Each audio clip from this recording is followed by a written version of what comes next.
এটা হলো পূজাদির বিয়ের আগের দিন। তো আমরা সবাই মিলে বসে কথা বলছিলাম যে কালকে কি করব না করব, মানে বিয়ের দিন আমরা কি করব না করব। এখানে বৌদিরা চলে এসছে, এটা হচ্ছে পম্পা বৌদি আর এটা হচ্ছে সবাই তোমরা চেনো বড় মাসি। তো আমরা সবাই মিলে গল্প করছিলাম। তো চলো আজকে তোমাদের সাথে শেয়ার করব মেহেন্দির এবং আইবুড়ো ভাতের ব্লগ। তো hello everyone, welcome back to my channel, welcome to a brand new blog. আজকে ব্লগে তোমাদের সাথে মেহেন্দি এবং আইবুড়ো ভাতের কিছু অংশ শেয়ার করব, যেটা আমার বড় ননদের বিয়ের। তো চলো ব্লগটাকে শুরু করা যাক। তো দেখতেই পাচ্ছ আমি একদম রেডি, মেহেন্দি পরে নিয়েছি আর এখন যাব আইবুড়ো ভাত দিতে।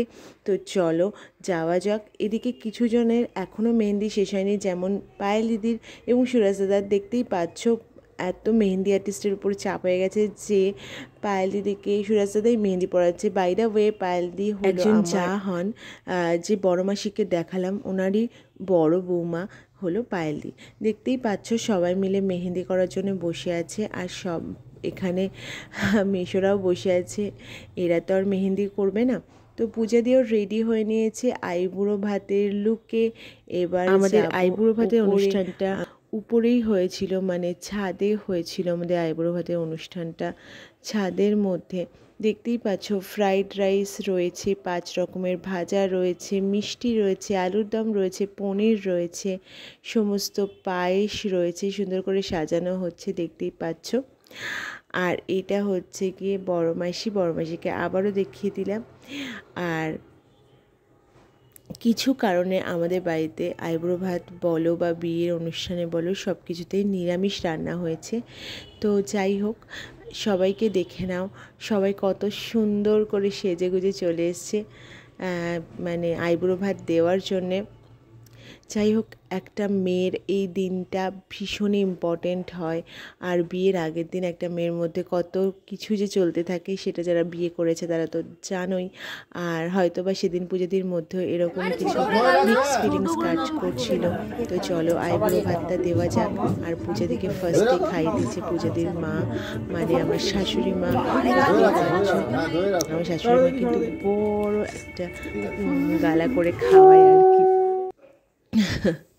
তো যাই হোক, এইভাবেই আমাদের অনুষ্ঠানটা হচ্ছিল। তো সবাই একে একে এখন পূজাদিকে আশীর্বাদ করবে আর খাওয়াবে।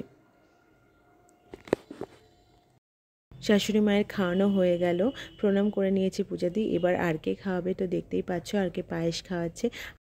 আর এইভাবেই ঠিক ওর আইবুড়ো ভাত খাওয়ানো হলো।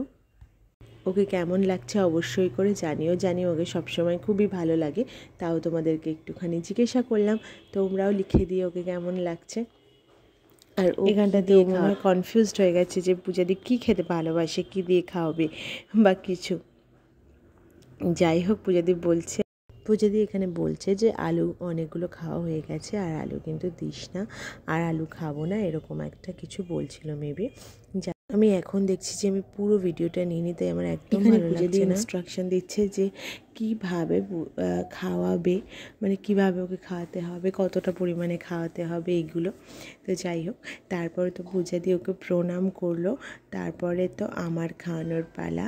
দেখতেই পাচ্ছ আমিও প্রথমে পায়েস খাওয়ানোর পরে কনফিউজড হয়ে গেছি যে এবার তরকারি দিয়ে খাওয়াবো তো কেমন লাগবে ওর খেতে। যাই হোক, তোমাদেরকে একটা কথাই বলবো, অনেক বেশি করে ব্লেসিংস দাও পূজাদিকে, যেন পূজাদির নতুন লাইফটা অনেক ভালো করে কাটে। তো আজকে ব্লগটা আমি এই পর্যন্তই রাখছি। যদি কিছু ভালো লাগে তাহলে please do like share subscribe to my channel. Thank you for watching, love you all. যারা ফেসবুক থেকে দেখছো প্লিজ পেজটিকে ফলো করে দিও আর লিখে জানিও কেমন লাগলো। Thank you for watching, love you all, tata and by.